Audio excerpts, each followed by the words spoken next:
जय श्री राम सभी भाइयों को। एक रामपाल नाम का व्यक्ति है जो जेल के अंदर है। उसके पर देश द्रोही कई आरोप लगे हुए हैं। उसने किताबें छाप के लोगों को भ्रमित करे, हमारे हिंदू भाइयों को। ठीक है। और उन पुस्तक में इतनी गंदी गंदी बातें लिखी है अपनी देवी देवताओं के बारे में, जिसको देखकर खून खुलता है। ठीक है। तो इस वीडियो को आप पूरा देखिए। पहले जो क्या लिखा है उन पुस्तकों में ये देखिए आप। उसके बाद जो उत्तराखंड में जो हुआ है वो वीडियो भी आप पूरा देखिए। ये हर देश में होना चाहिए, हर राज्य में होना चाहिए। ठीक है। उनका आश्रम बंद करा दिया गया है। महाराष्ट्र में भी बंद होना चाहिए, राजस्थान में भी होना चाहिए। ठीक है। इसलिए आप इस वीडियो को ज्यादा से ज्यादा शेयर करना। ठीक है। पहले आप ये देख लीजिए इस पुस्तकों में क्या क्या लिखी हुई है। ठीक है। जिनको देखकर खून खुलता है, जो हिंदू है उसका खून खुलेगा। ठीक है। चलिए शुरू करते हैं अभी। ये रामपाल की पुस्तकें हैं। देखिए, गहरी नजर गीता में, गीता तेरा ज्ञान अमृत। ठीक है। इस सब में गंदी गंदी बातें लिखी है हमारे सनातन धर्म के ऊपर। ठीक है। नाम तो कैसा दिया है, गीता, गीता तेरा ज्ञान अमृत, ज्ञान गंगा, जीने की राह। और इसमें हमारे सनातन धर्म के विरुद्ध इतनी गंदी गंदी हरकतें लिखी है।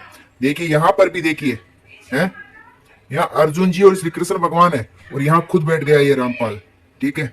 देखिए कैदी वाली ड्रेस पहन के अभी जेल में है ये। इसकी पुस्तकें पहले देख लीजिए कौन कौन सी है, इसमें क्या क्या लिखा हुआ है। ठीक है। ये देख लीजिए, ज्ञान गंगा नाम कैसा दे रखा है, जीने की राह। अभी ये सब पुस्तकों में आप देखिए देवी देवताओं के बारे में कितनी गंदी बातें लिखी हुई है। ठीक है। ये आप पहले देख लीजिए अभी। ये रामपाल की गहरी नजर गीता में। ठीक है। देख लीजिए।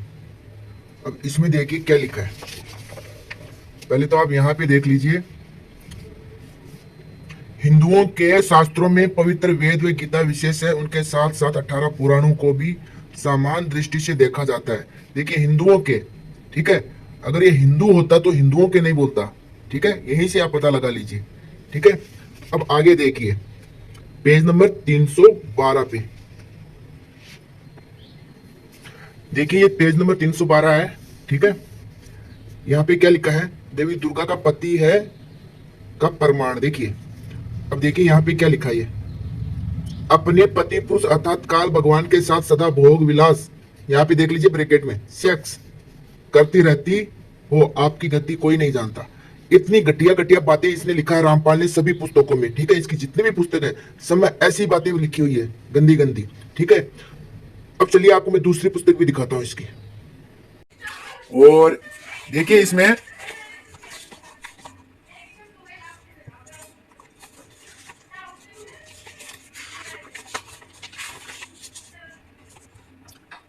गीता तेरा ज्ञान अमृत में देखिए यहाँ पे हजरत मोहम्मद जी मांस नहीं खाते थे। ठीक है। इनके बारे में कितनी इज्जत से, ठीक है, हजरत मोहम्मद जी मांस नहीं खाते थे, और हमारे सनातन देवी देवताओं के बारे में इतनी घटिया घटिया बातें लिखी है। ठीक है। चलिए ये देख लीजिए पेज नंबर 191 गीता तेरा ज्ञान अमृत। क्या लिखा है, हजरत मोहम्मद जी मांस नहीं खाते थे। ठीक है। ये ऐसा लिखा है, देख लीजिए यहाँ। गरीबदास जी ने बताया है कि नहीं, मोहम्मद को तो मैं प्रणाम करता हूं, वे तो परमात्मा के रसूल संदेश वाहक थे। उनके 1,80,000 मुसलमान अनुयायी हुए हैं। मैं गरीबदास जी कसम खाता हूं कि उन्होंने 1,80,000 अनुयायी थे, तथा हजरत मोहम्मद जी ने कभी किसी जीव पर कर छुरा नहीं चलाया है, अर्थात कभी भी जीव हिंसा नहीं की है, और मांस नहीं खाता था। परमात्मा आसमान के अंतिम छोर सर्व ब्रह्मांडों के ऊपर के स्थान विराजमान है, परंतु उसकी नजरों से कोई भी जीव छिपा नहीं है, वह सर्वव्यापक है, देखता है। वे पैगंबर हजरत मोहम्मद तथा अन्य पवित्र आत्माएं थे, परमात्मा के कृपा पात्र थे। इनके बारे में कितनी इज्जत से बोला है। ठीक है। और हिंदुओं के ऊपर क्या बोला है, हिंदुओं हिंदुओं ऐसे है वैसे है, और देवी देवताओं के बारे में कितनी गंदी गंदी बातें लिखी है। ये अब देखिए आप, ये पेज नंबर 142 है। ठीक है। गीता तेरा ज्ञान अमृत का देखिए यहाँ पर, बर्मा का अपने पिता कालब्रह्म की प्राप्ति के लिए प्रयत्न। तब दुर्गा ने बर्मा जी से कहा कि अलग निरंजन तुम्हारा पिता है। ठीक है। ये देखिए क्या बता रहे हैं, बर्मा जी को दुर्गा माता का पुत्र बता रहे हैं, और पिता कौन बता रहे हैं, काल निरंजन। ठीक है। ऐसा बोल के यहाँ क्या क्या अपने मन गणत लिखा है रामपाल ने, इतनी गंदी गंदी बातें यहाँ पे लिखी हुई है। बर्मा के बिना जीव उत्पत्ति का सब कार्य असंभव, बर्मा काल ने कहा उसे वापस बुला लो। यहाँ ऐसी ऐसी बातें लिखी है कि बर्मा जी नीचे चले गए, काल निरंजन को ढूंढने के लिए अपने पिता को। बाद में वो नहीं आया तो बाद में देखिए तब दुर्गा प्रकृति ने अपनी शब्द शक्ति से गायत्री नाम की लड़की उत्पन्न की थी तथा उसे ब्रह्मा को लौटा लाने को कहा। गायत्री ब्रह्मा जी के पास गई परंतु ब्रह्मा जी समाधि लगाए हुए थे, उन्हें कोई आभास ही नहीं था कि कोई आया है। तब आदि कुमारी प्रकृति ने गायत्री को ध्यान दोबारा बताया कि इसके चरण स्पर्श कर। तब गायत्री ने ऐसा ही किया। ब्रह्मा जी का ध्यान भंग हुआ तो क्रोधवश बोले कि कौन पापिनी है जिसने मेरा ध्यान भंग किया, मैं तुझे साप दूंगा। गायत्री कहने लगी कि मेरा दोष नहीं है, पहले मेरी बात सुनो तब साप देना। मेरे को माता ने तुम्हें लौटा लाने के लिए को कहा है, क्योंकि आपके बिना जीव उत्पत्ति नहीं हो सकती। ब्रह्मा ने कहा कि मैं कैसे जाऊं, पिताजी के दर्शन हुए नहीं, ऐसे जाऊं तो मेरा उपवास होगा। यदि आप माताजी के समक्ष यह कह दे कि ब्रह्मा को पिता ज्योति निरंजन के दर्शन हुए हैं, मैंने अपनी आंखों से देखा है, तो मैं आपके साथ चलूं। देखो ये कैसी मनगढ़ंत बातें लिखा है रामपाल ने, ये सब पढ़ के खून खुलता है। अब आगे देखिए, तब गायत्री ने कहा कि आप मेरे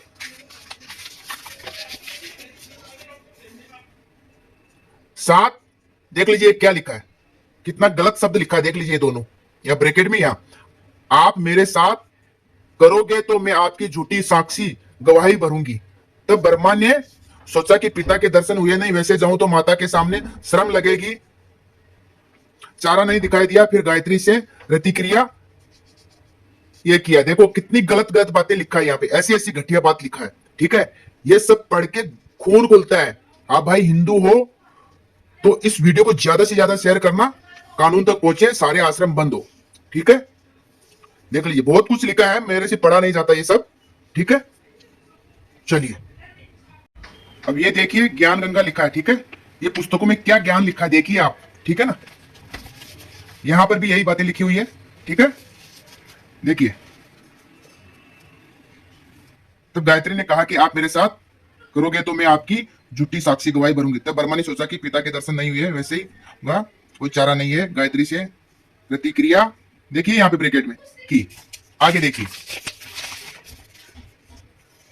तब गायत्री ने कहा कि क्यों न एक गवाह और तैयार किया जाए। देखिए एक गवाह तो गायत्री को किया, क्या क्या क्रिया करके, इतनी गलत बातें लिखा है इसने। ठीक है, ब्रह्मा ने कहा बहुत ही अच्छा। तब गायत्री शब्द शक्ति से एक लड़की पोहवती नाम की पैदा की तथा उसने दोनों ने कहा कि आप गवाही देना कि ब्रह्मा ने पिता के दर्शन किया। तब पुहवती ने कहा कि मैं क्यों झूठी गवाही दूं, हाँ यदि ब्रह्मा मेरे साथ रति क्रिया, यहां ब्रैकेट में देखिए, करे तो गवाही दे सकती हूं। देख लीजिए कितनी गंदी बात लिखा है, देख लीजिए आप। ठीक है ना, दे सकती हूं। गायत्री ने ब्रह्मा को समझाया, उकसाया और कोई चारा नहीं है। तब ब्रह्मा ने पुहवती से देखिए किया तो तीनों मिलकर आदि माया के पास आए। दोनों देवियों ने उपरोक्त शर्त इसलिए रखी थी, ब्रह्मा माता के सामने हमारी झूठी गवाही को बता देगा तो माता हमें साफ दे देगी, इसलिए उसे भी दोषी बना दिया। देख लीजिए कितनी कितनी गंदी बातें लिखी है। ठीक है, दुर्गा माता से ब्रह्मा को उत्पन्न बता रहे हैं, फिर गायत्री माता उनसे उत्पन्न बता रहे हैं। ठीक है, और भाई बहन होते हैं ना, कितनी गंदी गंदी बातें, ये मनगढ़ंत लिखा, कहीं पर भी ये सब बातें लिखी नहीं है। ठीक है, बाद में एक पुत्री उत्पन्न करते हैं, उसके साथ भी वही क्रियाएं, देख लीजिए इतनी गंदी बातें लिखी है इसने। ठीक है, आगे और देखिए यहाँ पे, इस काल ब्रह्म के लोक में यह बुराई प्रारंभ से ही तथा यहाँ के लोक में देवता भी बुराई से अछूते नहीं है। जैसे अब यहाँ देखिए, जैसे श्री विष्णु जी ने जालंधर राक्षस की पतिव्रता पत्नी तुलसी के साथ धोखा करके उसके साथ रति क्रिया, और यहाँ देखिए ब्रैकेट में क्या लिखा है, करके उसका पतिव्रता भंग किया। ये इतनी गंदी गंदी बातें लिखा है, देख लीजिए। हम तुलसी माता के घर में कैसे पूजा करते हैं, तुलसी विवाह करते हैं। ठीक है, और ये इतनी गंदी बातें लिखा है इन पुस्तकों में। ठीक है, तो इसलिए ये वीडियो को इतना शेयर करो कि कानून तक पहुंचे, बजरंग दल, शिवसेना। ठीक है, और कार्रवाई हुए, ऐसी कार्रवाई हुए कि इसके सारे आश्रम, इनके नामदान सेंटर सब बैन हो जाए। ठीक है, चलिए। वो जीने की राह को बता रहे हैं, जो खुद उम्र कैद की सजा काट रहे हैं जेल में, उसके खुद के जीने के लाले पड़े हुए हैं, आपको जीने की राह बता रहे हैं। ज्ञान गंगा में देखिए कितना ज्ञान बह रहा है, आपके सामने दिखा दिया हमने कि कैसे कैसे गालियां लिखी है और इस किताब में। पर आपके पास क्या प्रमाण है, किस ग्रंथ में चीज लिखा हुआ है कि ऐसा किया? ये रामपाल को बता के गए थे क्या भगवान? जेल के अंदर है। तो ऐसे व्यक्ति की ये संस्था पूरी उत्तराखंड में बैन होनी चाहिए हल्द्वानी से। इसलिए हम लोग आवाज उठा रहे हैं कि ये आश्रम बागेश्वर में भी इनका एक आश्रम चल रहा है किराए में, उसके लिए भी हम लोग लेके आए हैं बागेश्वर में। तो ये संस्था जहां पर भी चल रही है पूरे उत्तराखंड सरकार के द्वारा इसको बैन किया जाना चाहिए, नहीं तो यहाँ पर हमें अनिश्चितकालीन धरना देना पड़ेगा। यहाँ पर अगर सनातन धर्म को ऐसे गालियां दी जाएंगी तो हमारा जीना फिर बेकार है इस उत्तराखंड में, इस भारत में। जब सनातन धर्म की आज ये सदी चल रही है, इतना बड़ा महाकुंभ आप सभी ने देखा, उसके बाद भी अगर ऐसे पाखंडियों को ही हमने पूछना है तो फिर बेकार है हमारा तो रहना यहाँ पर हल्द्वानी। घर बना रहे होंगे तो आपको 50 तरह की अनुमति लेनी पड़ेगी नगर निगम, लेकिन इसको किसने अनुमति दे दी है? किस उद्देश्य से बनाया गया है? यहाँ लोगों को इकट्ठा करने के लिए क्या अनुमति है? ये सभी चीजें देखनी है। और सामने जो प्रचार सामग्री है, कौन सी पूजा ये लोग करा रहे हैं, कौन सा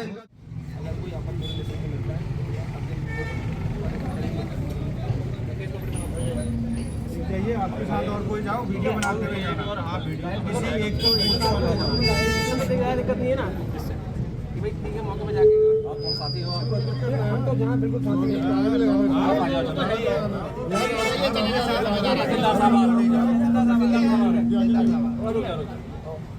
करके जाना बिल्कुल। और क्या ताला लगेगा भाई, आप अंदर जाके क्या देखेंगे? काम कर दिया सब अंदर जो उनके कागज होंगे वो सब उन्होंने गायब कर दिया। आप क्या जाकर देखेंगे? पहले मुझे ये बताओ। तो ताला लगाना है इसमें ताला लगाना है, ताला लगना है बस। और संडे जो होता है यहाँ पे वो ना हो, ये कहीं बाहर जाके करें। अरे नहीं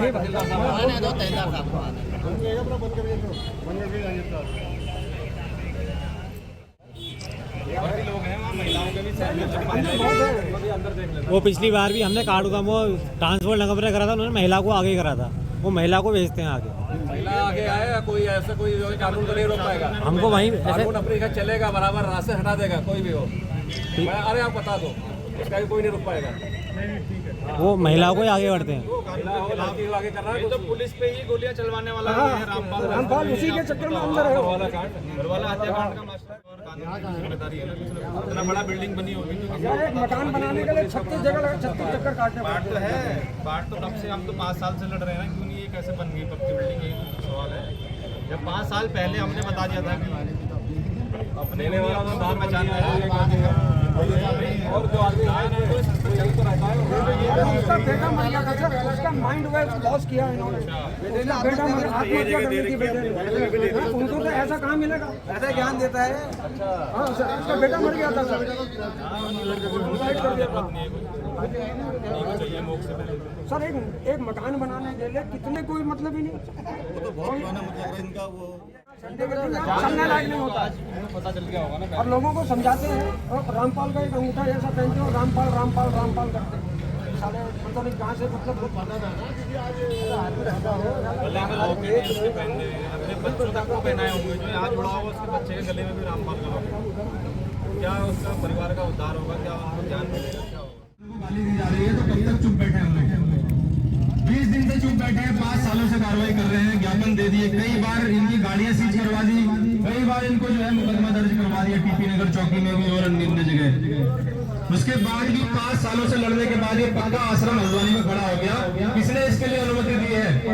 कौन ऐसा सनातन का द्रोही है जो हमारे बीच में बैठ करके इनको अनुमति दे रहा है? ऐसे अधिकारियों को भी सामने आना चाहिए। अगर नहीं अनुमति दी है, इसको तुरंत अभी तत्काल सीज किया जाए, इसको अभी तत्काल सीज किया जाना चाहिए, यही हमारी मांग है। इसके बाद ही हम लोग जाएंगे, जब ये आश्रम सीज होगा इसके बाद अगले जितने इनके अड्डे बने हुए उत्तराखंड में उन सब पर कार्रवाई हम लोग करवाएंगे।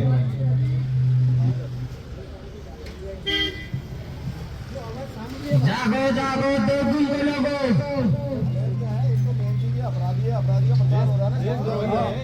सामग्री अंदर है, जेल में है। हमारे ग्रंथों में ये वहाँ से आ गया, ये उर्दू कहाँ से आ गई हमारे फिर भी अभी सही लिख दिया, पहले तो ये कुछ भी नहीं था, तीनों देवी पूजा इसने अब लिखा है। यहाँ कुछ भी किताबों में